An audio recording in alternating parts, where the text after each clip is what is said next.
Bienvenue sur ce plateau spécial dédié à la Journée mondiale de lutte contre le sida, une journée célébrée cette année 2021 sous le thème « Mettre fin aux inégalités, mettre fin au sida, mettre fin aux pandémies ».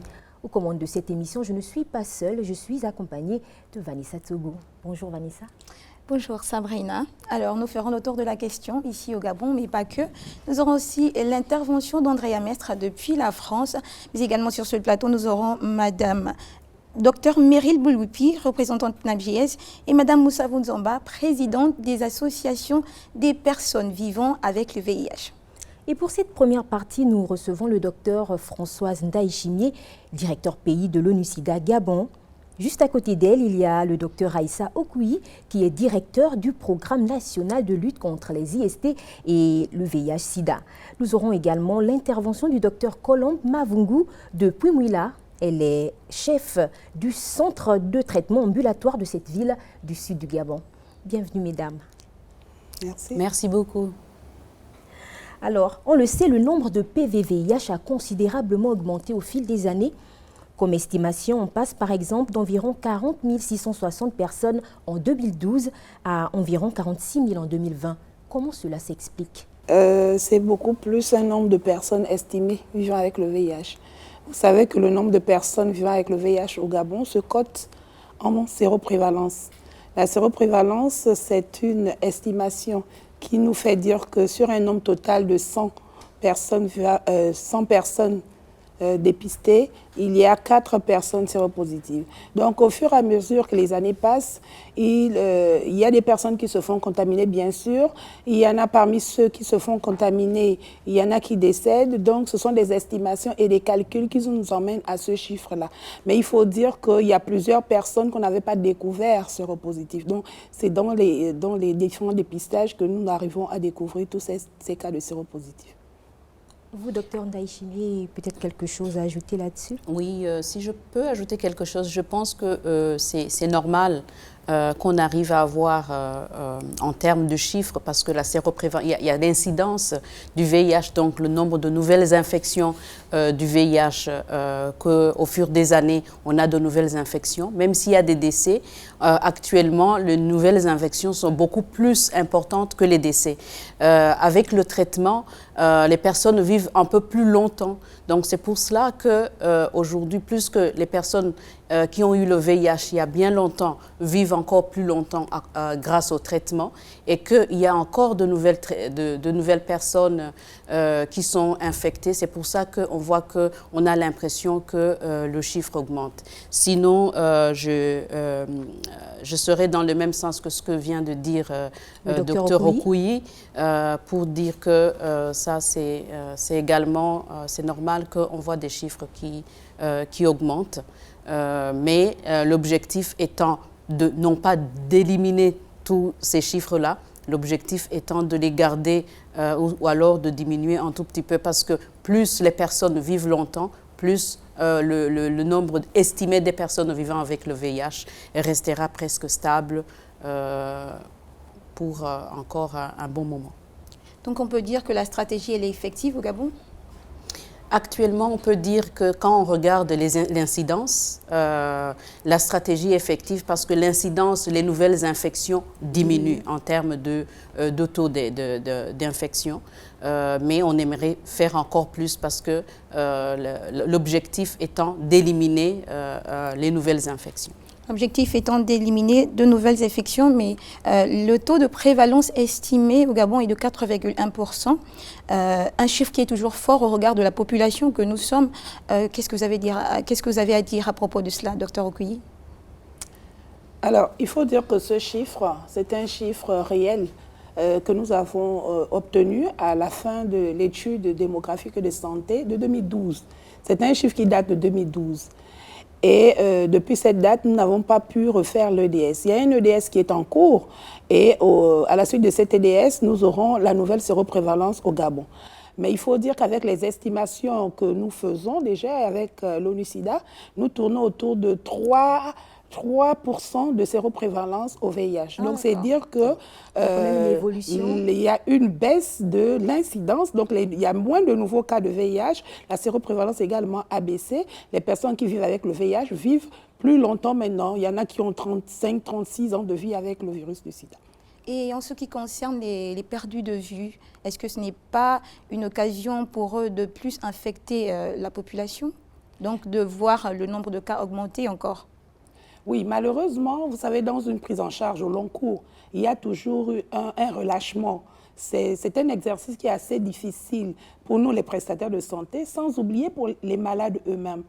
Mais il ne faudrait pas que nous soyons cartésiens sur les chiffres de perdus de vue. Parce qu'il y a plusieurs perdus de vue dont on dit perdus de vue dans un centre, mais qui se font suivre dans un autre centre. Là aussi est la faiblesse de notre système d'information qui ne nous permet pas de tracer correctement les malades. Sinon, ce sont des patients qui font des déplacements de centre en centre. Est-ce qu'il n'y a pas une collaboration entre les différents centres? Si, il y a une collaboration entre tous les centres et nous sommes même en réseau sur tous les réseaux, que ce soit WhatsApp, sur Internet, nous y sommes.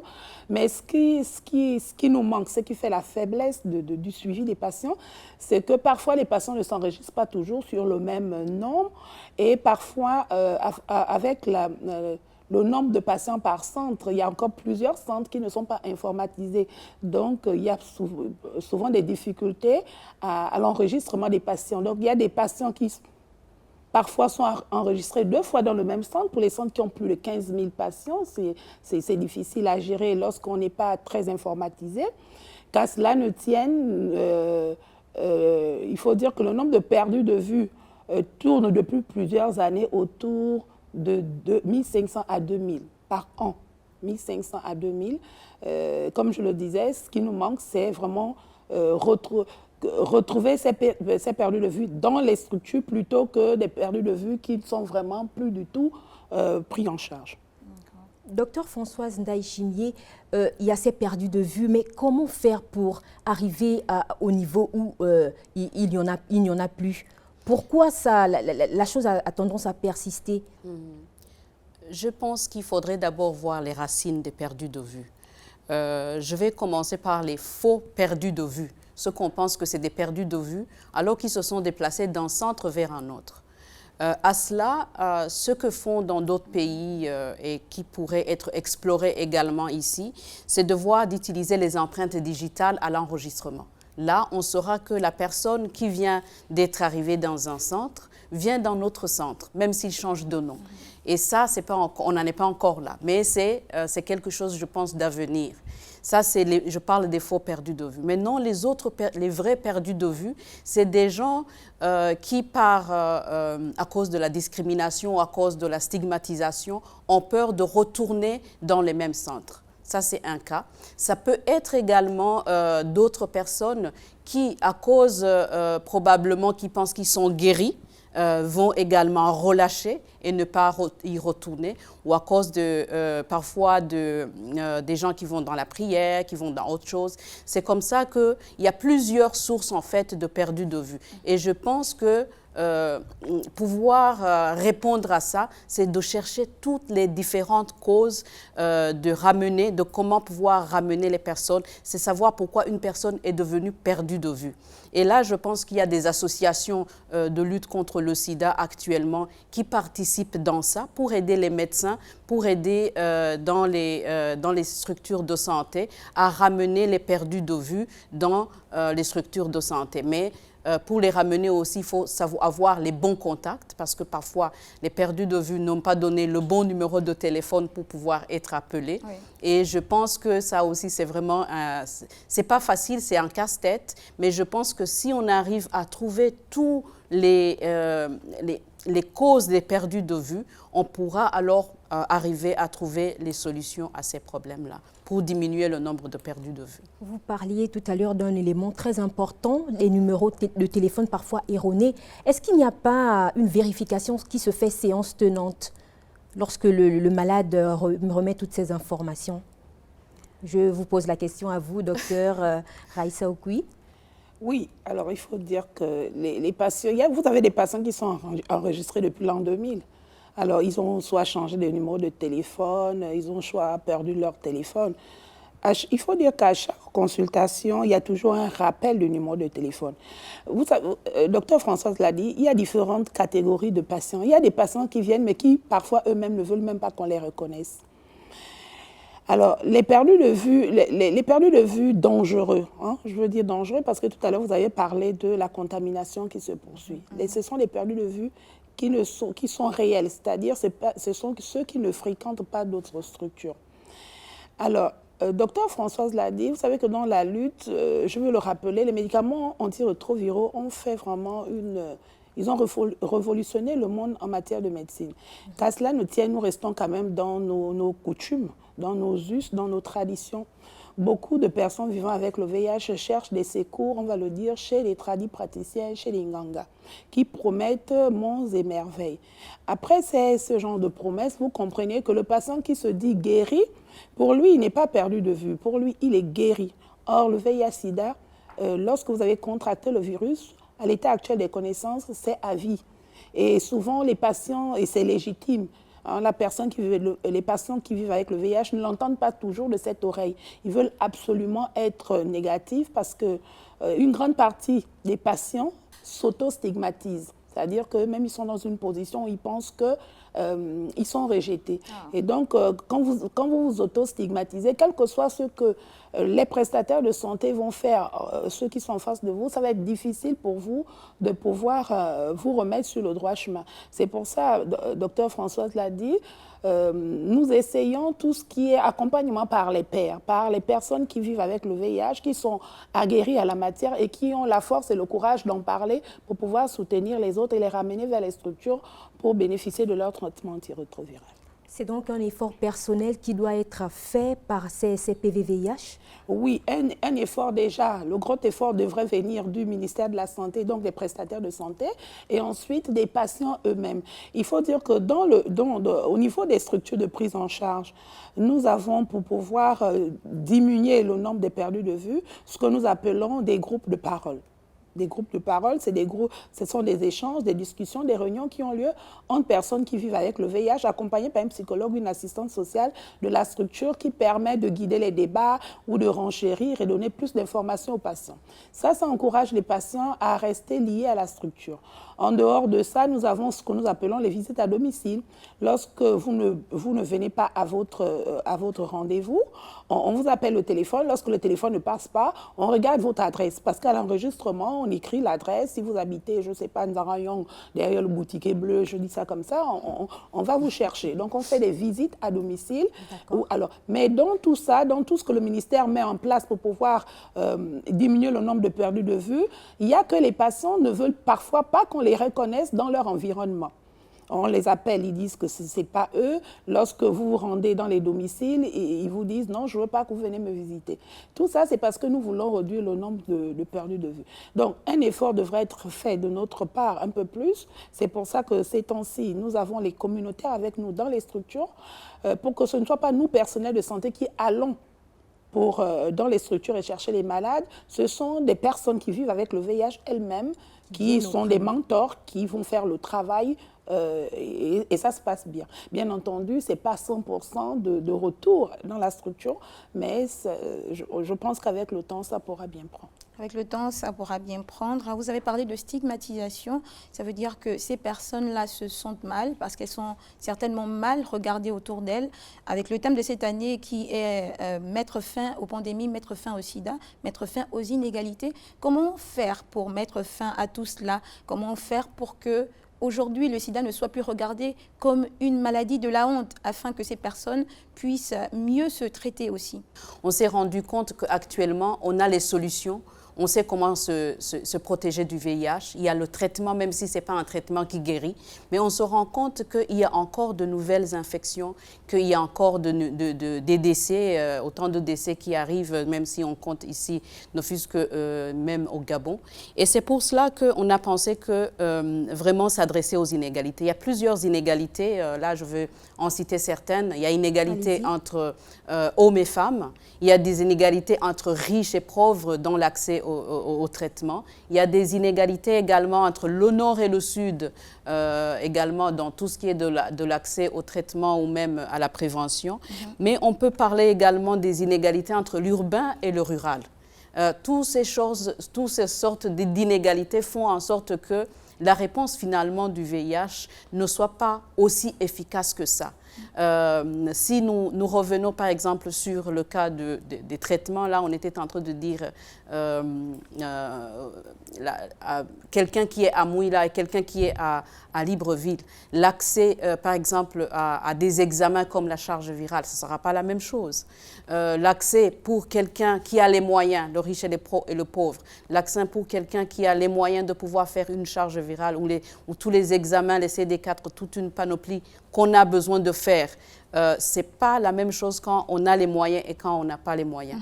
Donc tout ça là font en sorte que pour pouvoir vraiment trouver des solutions, il faudra trouver des solutions pour briser ces inégalités. Oui. Et je pense que ça pourra être dans le social, comment est-ce qu'on pourrait faire l'équilibre. Quand on parle entre l'homme et la femme, actuellement, on sait bien que la force économique, socio-économique chez la femme et chez l'homme, ce n'est pas la même chose. Et si une femme doit demander, par exemple, l'argent du taxi à son époux pour aller chercher le médicament, c'est ça qui va faire que probablement elle ne pourra pas avoir accès à ce traitement.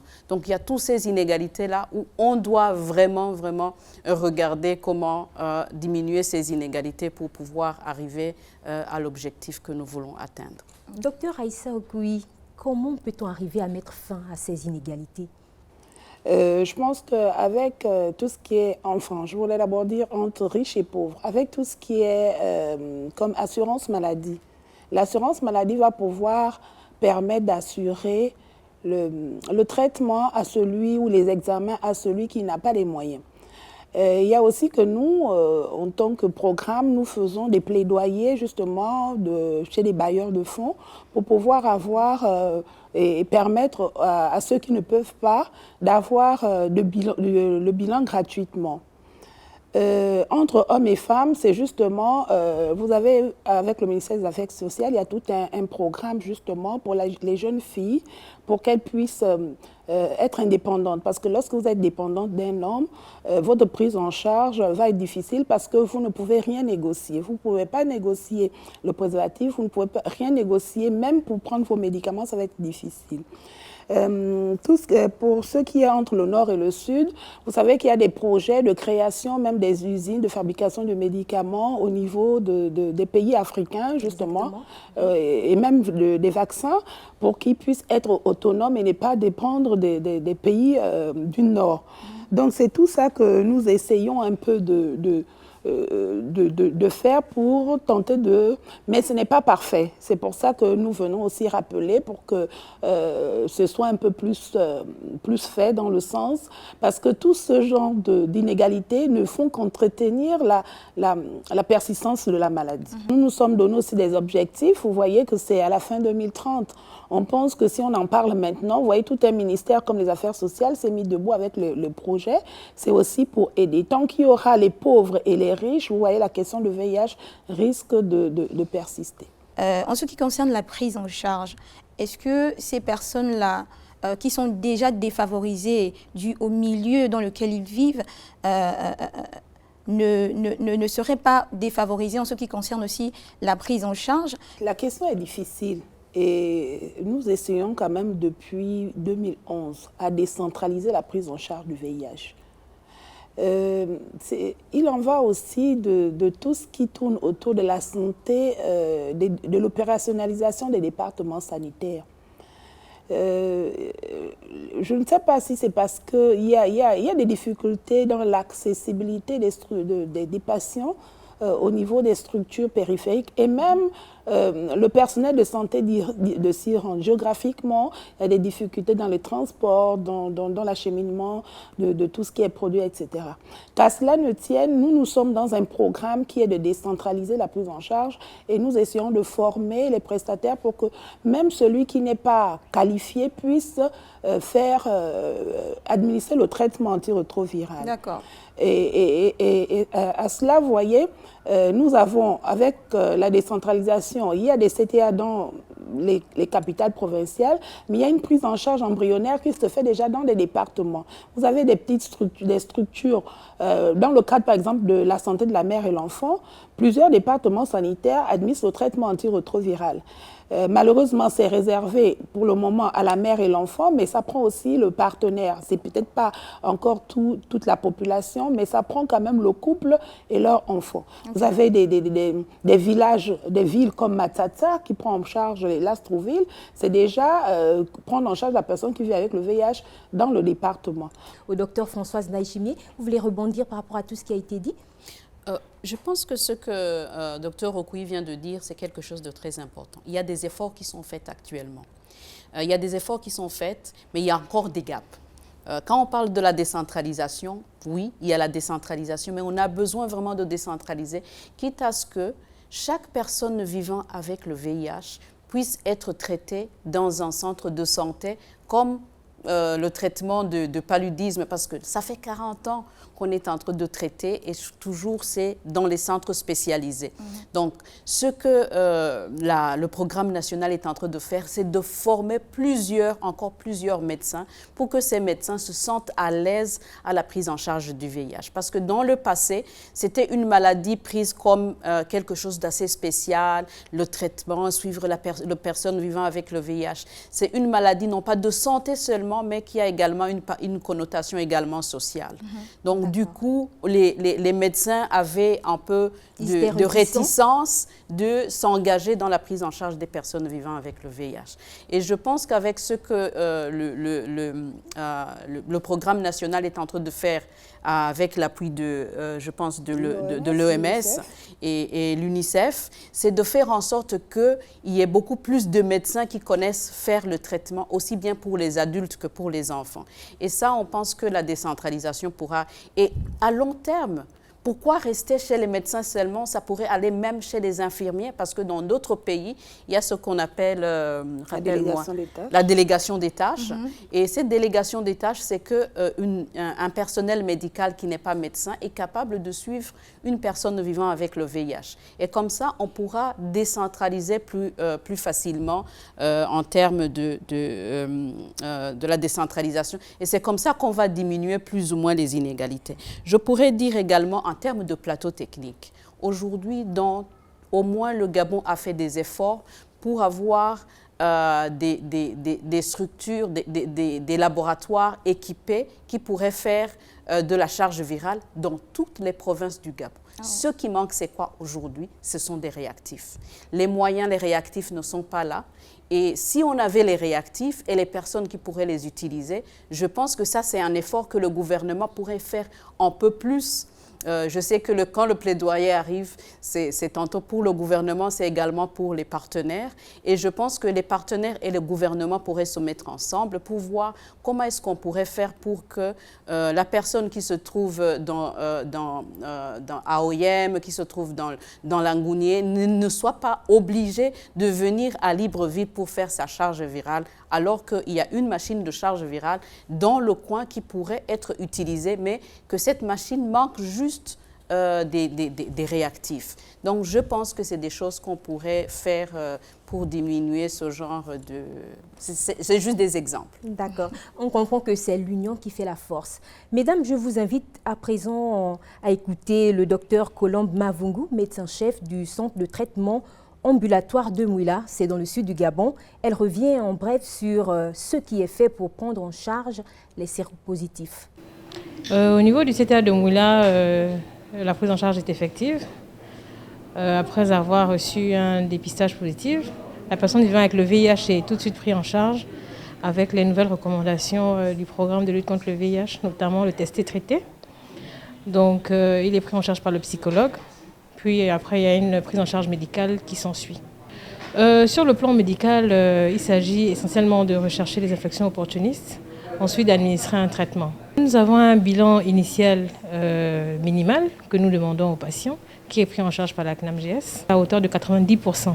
Donc le patient paye 10%. Les différentes difficultés que nous pouvons libeller, notamment, comme vous l'avez dit, il est perdu de vue.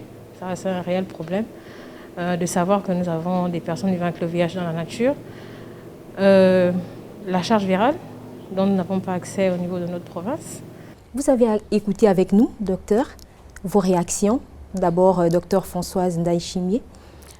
Très rapidement, ce qu'elle vient de dire par là, je pense que c'est une réalité de terrain. C'est une réalité de terrain et je pense qu'en termes des perdus de vue, on l'avait dit tout à l'heure, il y a plusieurs causes de perdus de vue. C'est en cherchant les causes qu'on pourra également trouver des solutions. Et là, ce que j'encouragerais, c'est qu'à Mouila, on puisse encourager les personnes vivant avec le VIH qui viennent dans les centres de prise en charge pour qu'ils forment des associations comme les associations des personnes vivant avec le VIH pour qu'ils puissent encourager les autres et pouvoir aider à la recherche des perdus de vue. Et vous, docteur Raïssa Okoui? Alors, il faut dire que pour ce qui est de la province d'Angounié, il y a eu plusieurs difficultés pour la mise en place du matériel de réalisation de la charge virale au niveau de l'hôpital de Mouila. Nous avons pu, avec le programme tuberculose, bénéficier de la mise en place d'un expert, mais il se retrouve dans l'hôpital de Bongolo. Donc les patients de la province de Langounié réalisent leur charge virale au niveau de Bongolo.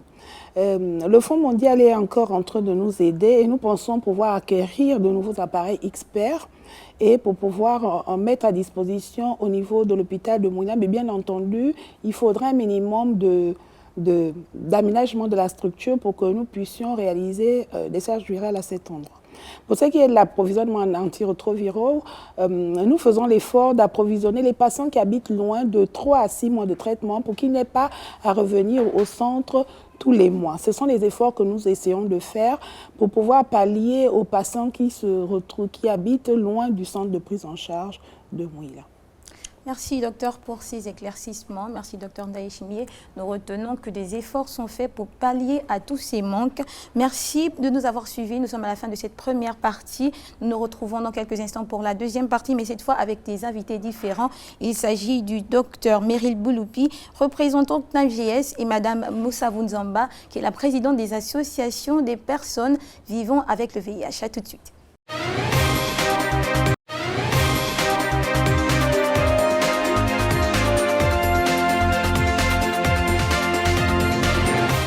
Nous poursuivons ce plateau spécial avec 2 nouvelles personnes qui nous ont rejoints. Il s'agit du docteur Meryl Bouloupi, représentant de CNAMGS, et madame Moussounda Nzamba, qui est la présidente du réseau des associations des personnes vivant avec le VIH. Merci d'être sur Gabon 4. Avant de rentrer dans le vif du sujet, nous allons écouter Andrea Mestre depuis la France. Elle nous parle de son expérience. Bonjour Sabrina et Vanessa, merci de m'avoir donné la parole. Je suis vraiment ravie d'être là. Ça fait 7 ans maintenant que j'ai découvert ma séropositivité. J'avais 22 ans à l'époque. Ça a été un moment très difficile. Je suis passée par plusieurs émotions. La tristesse, la colère, la peur et aussi la dépression. J'ai même fait une tentative de suicide.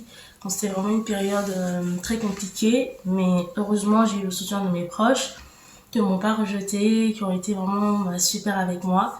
J'ai aussi connu des rejets, mais voilà, j'ai pu me relever de cette situation.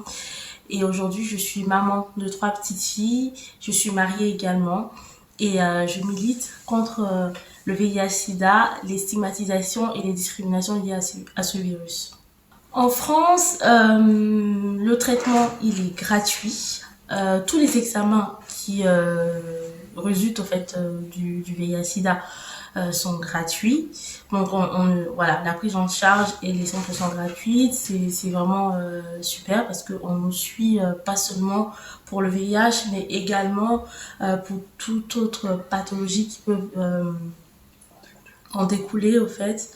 Et on fait des bilans une fois par an, on voit aussi des gynécologues, etc. Et c'est vraiment un très bon suivi. J'aimerais dire déjà aux personnes qui s'occupent des personnes vivant avec le VIH, déjà de ne pas seulement traiter la pathologie, mais également l'aspect psychologique, parce que c'est le côté le plus difficile au fait à vivre dans cette maladie-là. Toute la stigmatisation liée à ce virus est même pire même que, je dirais, le virus en lui-même. Ça détruit des familles, ça détruit des vies, ça tue même des personnes. Et donc les personnes qui s'occupent des personnes séropositives devraient mettre plus l'accent également sur comment vivre avec le VIH, parce que ça, on ne le sait pas. Ok, on nous dit on est séropositif, on prend un traitement et ça s'arrête là. Mais comment réellement vivre avec ce virus-là, par exemple, comment s'alimenter, ou qu'est-ce qu'on doit faire, qu'est-ce qu'on ne doit pas faire, et qu'est-ce qui serait mieux de faire pour être en bonne santé, enfin des choses comme ça qu'on n'aborde pas.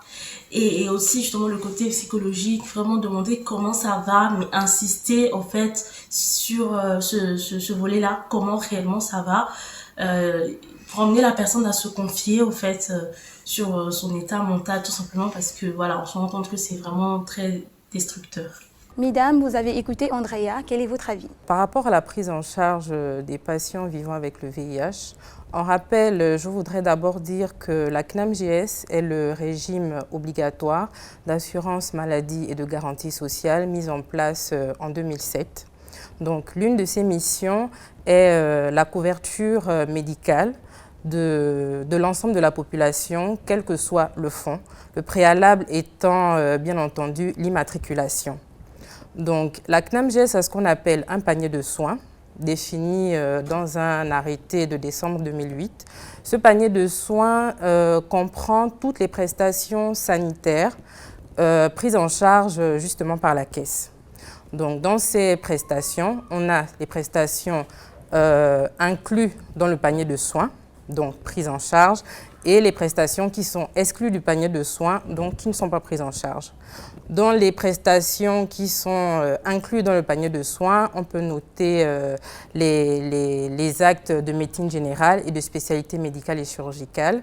On peut également noter les actes et les soins en rapport avec les hospitalisations. On peut noter les analyses de biologie médicale, l'imagerie, les produits pharmaceutiques, etc. Donc, dans les prestations qui sont exclues de ce panier de soins, on note les pathologies et les programmes qui bénéficient d'un financement spécifique de l'État ou des partenaires nationaux ou extérieurs. Donc parmi ces pathologies-là, le VIH fait partie.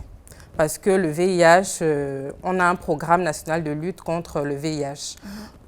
Exception faite, est pris en charge les tests de dépistage du VIH, les bilans biologiques, les bilans préthérapeutiques, qui sont faits avant la mise sous antirétroviraux. Et on a également les bilans de suivi, ainsi que la prise en charge de toutes les maladies opportunistes qui peuvent survenir lorsqu'un patient est infecté par le VIH-Sida. Donc ces pathologies-là sont prises en charge comme n'importe quelle autre pathologie, prise en charge en temps normal par la CNAMGS. Donc on aura le ticket modérateur qui sera payé par le patient à hauteur de 20%, 10% ou 100% selon les cas. Je prends un exemple, un patient PV-VIH qui développe une insuffisance rénale sera pris en charge à 100% dans le cadre de ses dialyses parce que les dialyses sont prises en charge à 100%. Un mot là-dessus, un mot à dire par rapport à l'intervention d'Andrea Mestre depuis la France? Oui, son intervention, vraiment, ça nous plaît beaucoup parce que déjà là-bas, il y a la gratuité à 100% pour les PV-VIH et nous, ici au Gabon, nous n'avions pas cette gratuité-là. Donc, c'est ce problème-là qui se pose entre le dépistage et le traitement parce que si tu n'as pas fait tes bilans, tu n'as pas droit au traitement et c'est ce qui fait aussi la cause des perdus de vue. Parce que vous voyez que quand tu n'as pas de moyens, inutilement d'aller maintenant dans un centre de prise en charge. Parce que là, les moyens bloquent. Vous voyez. Donc, c'est un peu ça. Voilà pourquoi nous, ici, déjà, la charge virale, c'est 42 000. Le CD4, 15 000, sans compter les bilans biologiques qui sont là. Et au sortir du médecin, tu as encore une ordonnance avec toi. Donc, vous voyez que c'est difficile pour un PVVH et c'est une maladie à vie. Et nous voyons les médecins parfois 2 fois dans le mois, 3 fois dans le mois. Donc, vous voyez, à chaque fois que tu vois ton médecin, il faut te présenter avec tes bilans. Donc, le médecin ne peut pas te recevoir sans bilan. Donc, nous sommes cloués dans ce sens-là. Vraiment, c'est difficile pour nous parce que là, un côté, il y a l'alimentation. Parce que ça fait 50-50. Tu prends ton traitement, tu dois bien manger. Mais si un PVVA se met à économiser l'argent du bilan et l'argent de la nourriture, il ne travaille pas. Vous voyez, parfois, c'est ce qui fait la cause des décès liés au VIH. Vous ne saviez pas, nous sommes des agences de santé communautaire. Moi-même, je suis PVVH depuis 27 ans. Ce n'est pas 27 jours. Vous voyez? Donc, c'est difficile, c'est un fardeau. Oui, c'est un fardeau. C'est difficile. Donc, si la CNAM-GS peut prendre ces bilans-là en charge, vraiment, ça va nous aider à vivre longtemps parce que nous voulons survivre avec ce virus. Ce sera une grande aide. Mais, docteur Bouloupi, ne pensez-vous pas que le Gabon gagnerait à mettre tous ces examens-là, toute cette prise en charge gratuite, comme dans d'autres pays? Ce serait une possibilité étudiée, mais comme je vous disais, les textes disent bien que les pathologies bénéficiant d'un financement spécifique ne sont pas prises en charge. Mais de toutes les façons, comme l'a évoqué la dame, la charge virale est prise en charge et remboursée selon la nomenclature des actes du ministère. Dans la nomenclature, la charge virale est cotée à un B 750, ça fait le B a une valeur de 125, donc ça fait un 93 750 et la CNAM-GS rembourse à hauteur de 80% du tarif conventionné, ce qui fait 75 000. Donc normalement, dans une structure publique, si les patients vont faire ces charges virales dans les structures publiques et qui appliquent ce tarif-là, c'est moins que le coût qu'elle a évoqué là tout à l'heure, parce que ça fait un 93 750 moins 75 000, c'est déjà beaucoup moins que ce qu'elle a évoqué. Je pense que c'était 42 000. Oui, 42 000. Vous parliez de 42 000. Oui, 42 000, exact. la charge virale. Voilà. C'était d'abord à 40 000. Ils ont augmenté il y a 3 mois de cela à 42 000. Donc, ça ne fait que... C'est comme les CD4. C'est donc un véritable calvaire pour les personnes c'est un véritable calvaire pour nous. VIH. Oui, on ne s'en sort pas. On ne s'en sort pas. Ce sont les réalités. Donc, c'est la partie bilan qui nous bloque. Du côté des centres de traitement ambulatoire, aucun médicament n'est remis sans examen, sans que la personne vivant avec le VIH ne brandisse un document attestant mais ce sont des ordonnances. Les médecins nous donnent des ordonnances. Il faut aller encore acheter les médicaments après avoir été reçus par un médecin. Vous voyez, il y a encore le problème d'ordonnance qui est là. Et vous savez très bien que la CNAM-GS, il y a des médicaments qui ne prend pas en charge. C'est vous-même qui les payez. Donc, vous voyez tout ce problème qui est autour du traitement VIH, c'est difficile. Et là, maintenant, en retour de ça, il faut chercher de quoi manger. Tu n'as plus rien. Et ce n'est pas que c'est une seule fois dans l'année. Le médecin va t'appeler au moins 1 fois, 2 fois ou 3 fois dans l'année. Et tu fais comment? Oui, c'est difficile. Et docteur Bouloupi, qu'avez-vous à dire au regard de cela? J'aimerais réagir par rapport au fait que le bilan de suivi, comme elle a dit tout à l'heure, n'est pas pris en charge. C'est une méconnaissance parce que le bilan de suivi des PVVH est bien pris en charge à 80% du tarif conventionné par la CNAM-GS. Ah, oui. Mais comment cela s'explique? Elle le dit parce qu'elle le vit certainement. Oui. C'est justement ce que je dis, c'est peut-être une méconnaissance et on devrait plus communiquer auprès des praticiens, auprès des CTA pour que les bilans soient bien établis sur les feuilles de la CNAM-GS. Encore faut-il qu'ils soient réalisés dans les structures conventionnées. Et comment mieux communiquer? C'est aller auprès des praticiens, justement, faire des séances d'accompagnement tout simplement. Madame Oussavou Zamba, on parle également d'un suivi psychologique. Partagez-nous un peu votre expérience. Qu'est-ce qui s'est passé? Moi, d'abord, il faut d'abord être forte. Il faut d'abord accepter la maladie. Toute maladie, il faut l'accepter quand c'est déjà là. Moi, j'avais accepté la maladie dès mes premiers jours. Quand je me suis fait dépister positive, j'ai accepté. J'ai dit, il n'y a que Dieu seul. Vous voyez, quand vous priez aussi, c'est une chose, j'ai remis tout à Dieu. Parce que je ne sais pas qui m'a contaminée. Parce que Aujourd'hui, on parle de beaucoup de modes de contamination. Est-ce que c'est par voie sexuelle? Est-ce que... Mais le courant, c'est la sexualité. Mais en dehors de la sexualité, il y a aussi d'autres choses que tu peux être contaminé.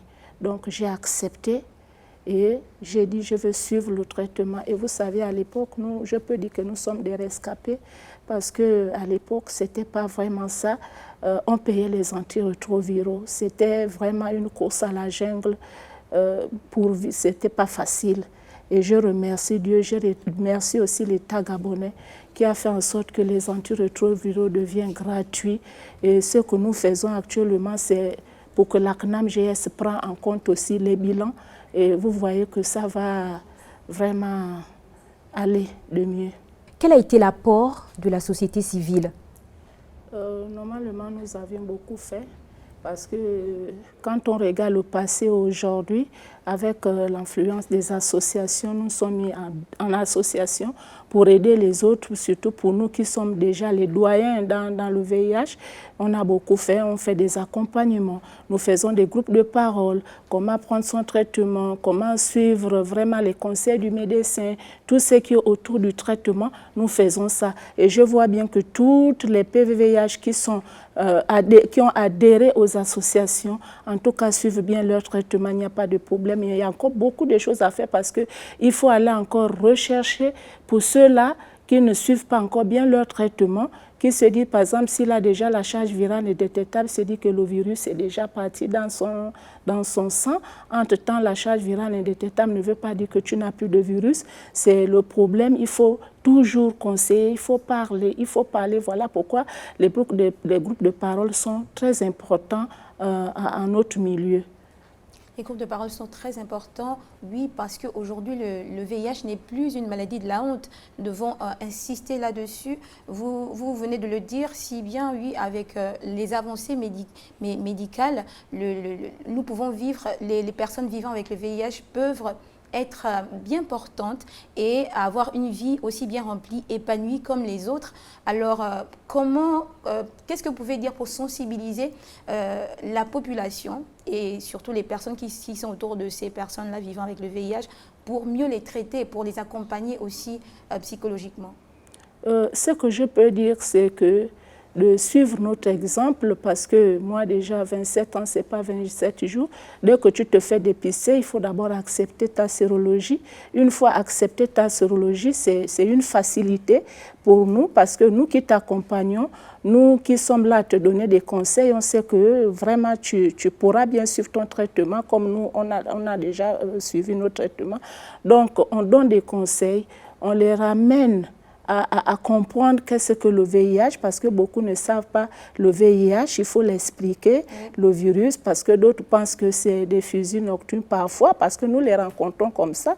Il y a aussi ces difficultés-là, il y a d'autres même qui ont encore la honte. Je peux dire aujourd'hui, avec ce que nous faisons sur le terrain, on rencontre encore beaucoup de problèmes parce qu'il y a d'autres qui ne veulent pas que les gens sachent qu'il a le VIH-Sida. Or que le VIH-Sida, c'est une maladie comme toute autre. Pour boire le traitement, pour prendre les comprimés, il fallait qu'elle fasse beaucoup de scénarios pour que les gens ne sachent pas.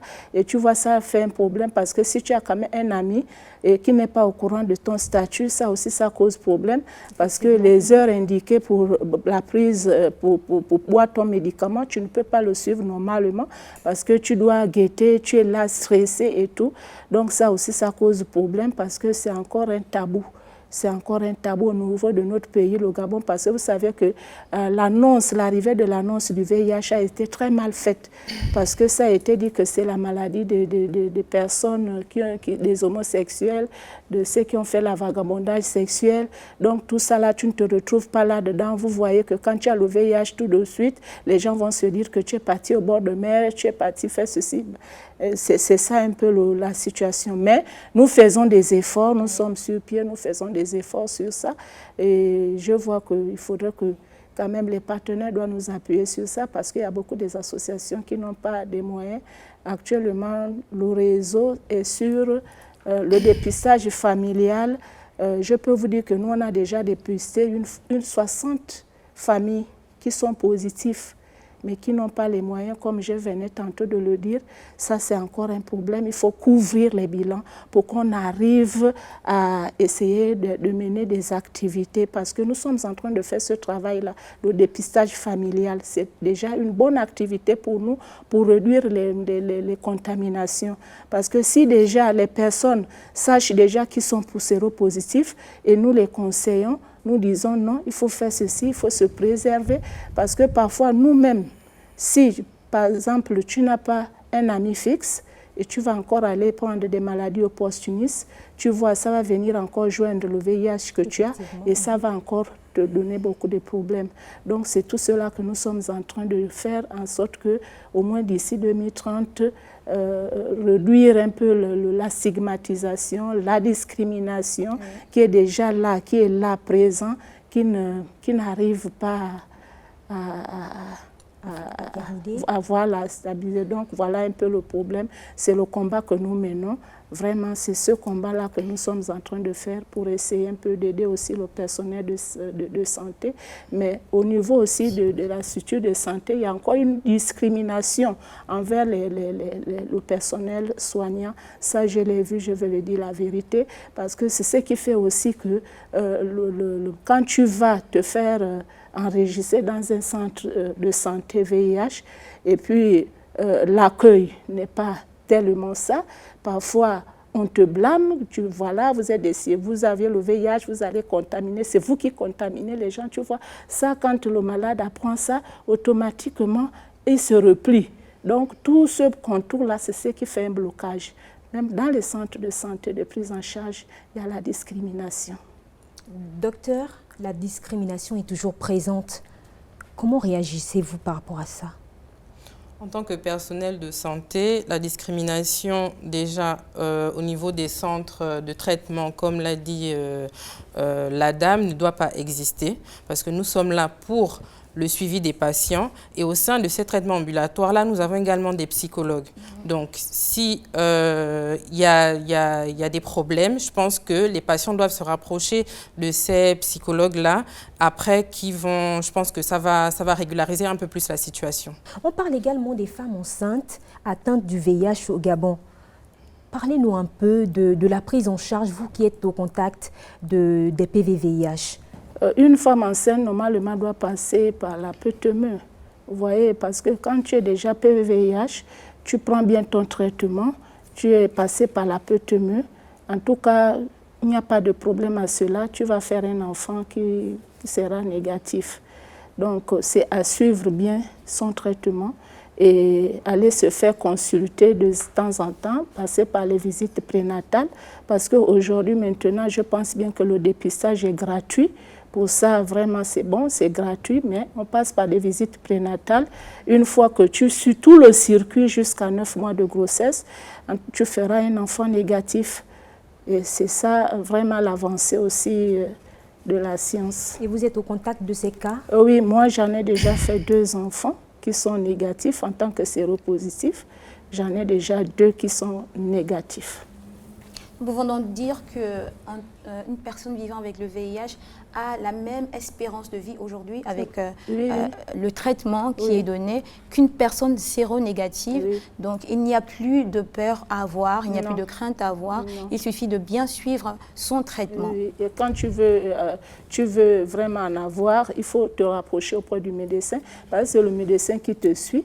Et tu faut avoir au moins la charge virale indétectable et tu as des CD4 qui sont comme je suis à 1000 et quelques, et parce que tu pourras supporter vraiment la grossesse. Alors, docteur Bloupi, le thème de cette année, c'est mettre fin aux inégalités, mettre fin aux pandémies, mettre fin au sida.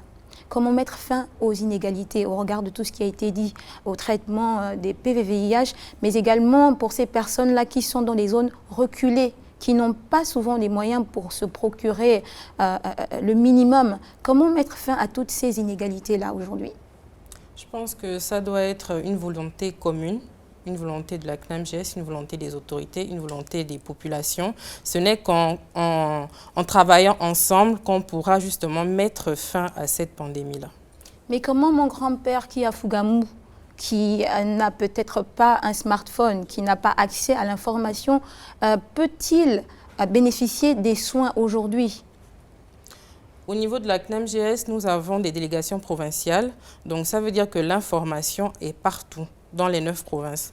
Donc, en ce qui concerne la CNAMGS, pour avoir une information, il suffit de se rapprocher de la délégation provinciale pour pouvoir avoir les informations nécessaires. Nous l'avons entendu, il est possible de vivre avec le VIH. Le mieux serait de respecter scrupuleusement les consignes. Alors, mesdames, nous sommes arrivés au terme de cette deuxième partie. Un mot de la fin?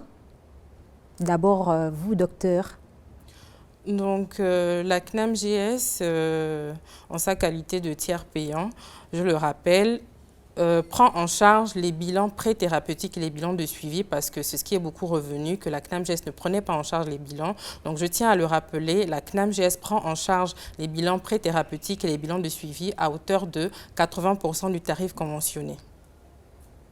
Vous, madame? Au moment de fin, vraiment, je suis ravie. Si la CNAMGS prend en compte ces bilans, en tout cas, vraiment, ça va faire une bonne chose pour le PVVIH parce que c'est ça le gros problème par rapport au traitement que nous suivons. Voilà qui est dit. Merci, mesdames, d'être passées sur ce plateau spécial.